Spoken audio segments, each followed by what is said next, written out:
You just last night were with John Bon Jovi and his group putting together his big Madison Square Garden. Yes, John and the band Bon Jovi returns to glory starting July the 7th at Madison Square Garden, and this is his comeback. And he's had a real problem medically with his throat, right? Yeah, there was a whole documentary about it, so I think the public understands that he had a really intense surgery for his vocal cords and the muscles around his vocal cords. So he's Did been you get working. him back? He's been working very, very hard, and I can't wait to shine him on New York. Yeah, it'll be great. It'll be great. So I remember, Roger, talking to you a couple of months ago and playing the music, and they're not easy pieces. And I said, to say the least, yeah, we could hire some people, but I wanted to give the audience a chance. Some people who, because that's what America is all about. Somebody who has wanted to have an opportunity, to give them this opportunity, but it's daunting. Except for one, I think nobody has sung professionally. Nobody has ever done this before. And let's start with that song. The woman who is singing that song doesn't speak French. She learned how to speak French for this song, so she knows what the words are. How'd she do? I haven't heard them. I'm going to hear them in about 40 minutes for the first time. She did great. I was as shocked as you were that she didn't speak French because it sounded like she knew it. So real. And then when we got into it, she was putting diphthongs. She was saying, liberté. And then you knew it wasn't French. Right. You knew it was more Southern French. Yeah, it was Southern. It was Southern. Yeah, very south of France. Very south. And but she did a great job. And she had the most positive attitude all the way through. So let me ask you, the two others, they sing another song. Play a little bit of that one, Sarah, as we're talking. The other song is about immigrants and why immigrants have come here the whole time. Another hard song, and the two people that were selected, one, the person that the audience voted for, one of them didn't sing it in rehearsal or sing it in audition anywhere the way it was written, and the woman who sang it was also coming down an octave in some parts and not singing at those. And I thought, well, Roger asked for a challenge. So where are they now? After working with you, where are they? Sometimes when you give the audience what they want, it's not what the song needs. So I had to take and merge those two desires. And he couldn't sing the high notes, and she couldn't sing the high notes. But they were both good singers. Yeah, they both have lovely voices.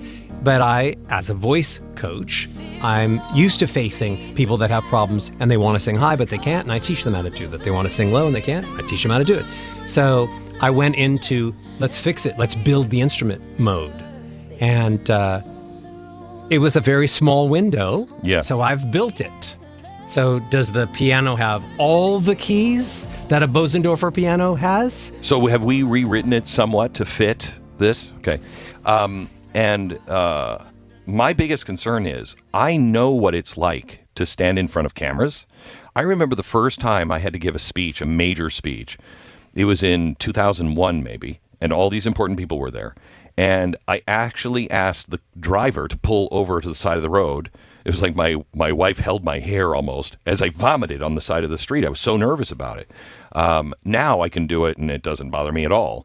The confidence, they've never sung like this before. They're going to be very famous people in the audience. It's going to be carried live on television and on internationally on Torch. How are you going to work on their confidence to keep them? Because I know you build confidence, but they've got to walk out knowing they're going to hit it. You concerned about, because that would be the only thing that would concern me. If you say, I built the voice, I've got it, they have it, the only thing that will stop them is the confidence that they can do it. You know the legendary story of Bruce Springsteen, who was always backstage, and some, like other artists who feel like they want to throw up like you did, I hate performing and I feel nauseous, I'm going to throw up. But Bruce Springsteen waited until he was going to really throw up, and then he was like, I'm ready to be the boss. He knew that was his trigger. So if he was that sick, it was his body telling him that he was going to do incredible things. So it's going to happen. It's going to be beautiful. I'm going to /tickle/torture them at rehearsal today Because and tomorrow. They rehearse today at like noon or 12:15. Right after this. Right. And then they rehearse tonight at 8 o'clock on Ellis Island. Yes. And then they're going to rehearse with you tomorrow? Yes. So And then live tomorrow night. yes. So I've created children in less time. So You did. Your wife didn't, but you did. yeah, I did. Maybe that's not bragging. And I would like to go on for the rest of my life as a successful voice coach. So my reputation is totally on the line. Right. So with today and tomorrow to have with them, my feeling is that I'll raise the bar. They'll make people cry You know or what? laugh. They will, if they hit it out, this is what I really wanted. My dream was to not only have that song, because these two songs are so emotional and so beautiful, just so beautiful, to be able to have those songs sung, but then to have them sung, and that's the singer's dream, is to be able to do that. Just that alone, if they hit it, just that alone will make everybody cry. It will make me cry. Yes. Because it's like they're living. That's the American dream. Right there, that's the American dream. To that end, the songs are so beautiful. We didn't change the melody. It's just the one song, the duet that we're talking about. We didn't change the melody. Somebody's taking the melody. Sometimes it's the girl, sometimes it's the guy. But I think if you get in your head when you're there, and these people you don't think of them as singers, think of them as immigrants, and they've walked onto Ellis Island, and you're going to get the voice of a semi-immigrant acclimating to this new world. And both of these singers are sort of an immigrant to the parts of the voice that they didn't have before. And if you think of it like, hey, they just and the came woman from another place. and the woman who is doing the French Is she's never sung in French before, and she's never performed other on than to stage. her kids. Right. And- She's a And the kids want candy while she's singing. No, that was so funny. She was the audition where the kids were like talking to her, and she's like giving them candy and stuff, and just doing whatever she could do just to keep them at bay while she was auditioning. It was really They funny. wouldn't give her 3 minutes to I know. audition in peace. I know. It's amazing. So, Roger, good to see you. Lovely to see And you. we'll see you tomorrow night.